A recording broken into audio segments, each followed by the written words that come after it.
I'm doing a system of inequalities, word problems. So we have a girls swim team, which is hosting a fundraiser, and they would like to raise at least $500.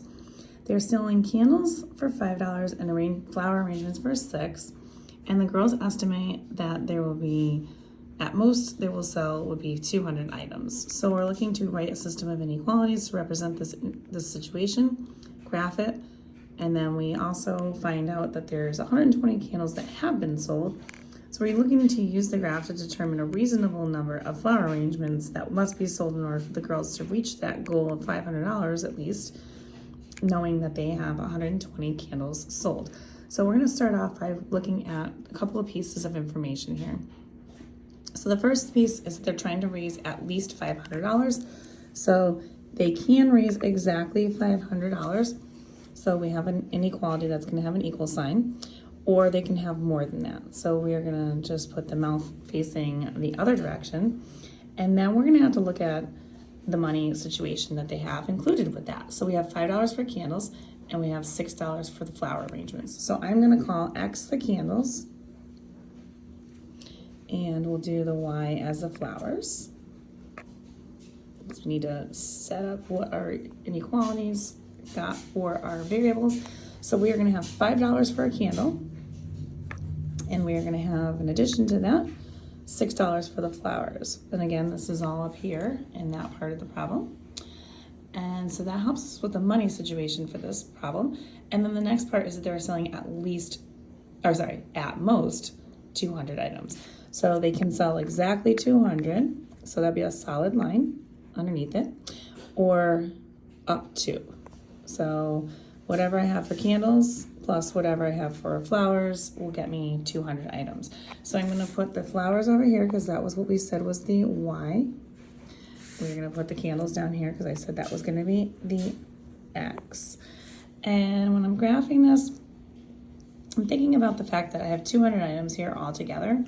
So I am going to just go ahead taking a look at this. I'm going to go with 20, 40. I'm just going to skip every other. So each of these lines is going to be worth 20 a piece. 60, this will be 80, this will be 100. This will be 120, 140, 160, 180. This is going to be 200 right here.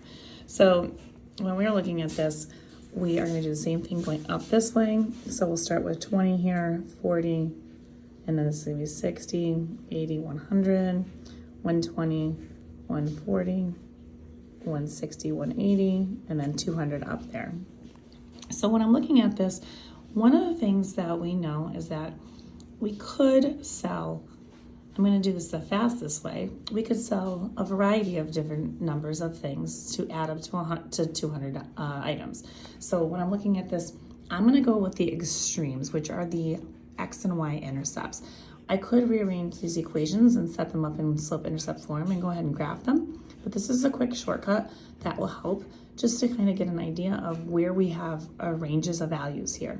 So if I sold all candles, I would have 200 candles sold. So if I'm kind of looking at here, I'm going to just make a quick table here for this. So 200 candles, of all of them, I'd have 0 of the flowers. I would graph here, this is 180, so 200 would be right here. And that's all candles. Now I get to do the other extreme, which would be all flowers, which means I'd sell 0 candles and all flowers. So 200 candles, or 200 flowers, 0 candles. And then I can connect that together. And I have that statement first. Now, because it can't be any more than 200, we would shade down here below. So we would have that shaded. Now I'm going to look at the amounts of money I can make. So again, assuming all things that I sell all candles, which are $5 a piece, if I sold only candles here, $5 a piece, 200 candles, to get $500, just to get a minimum of $500, I would need to sell 100 candles here. So again, all I'm doing is just doing 5x is greater than or equal to the 500. So I would divide by 5, and I'd get x is greater than or equal to 100 candles. So that's one possibility.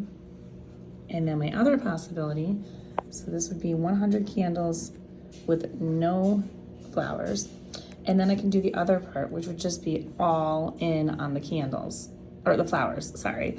And that would be 6y greater than or equal to 500. Again, I'm just doing extreme cases here.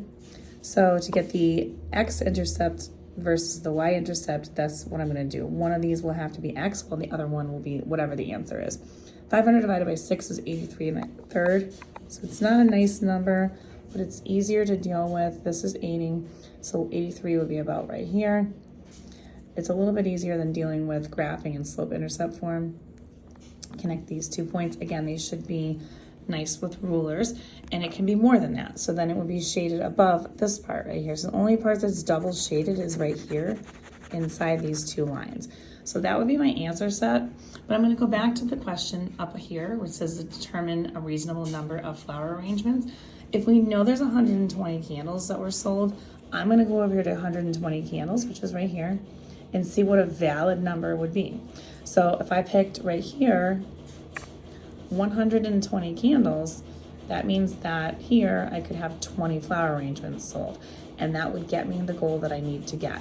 It meets the requirements of both having less than 200 items sold, but also selling more than $500 worth of items. And if you want more questions like this, you can find them on my YouTube channel. You want algebra, check them out under the Systems of Inequalities section.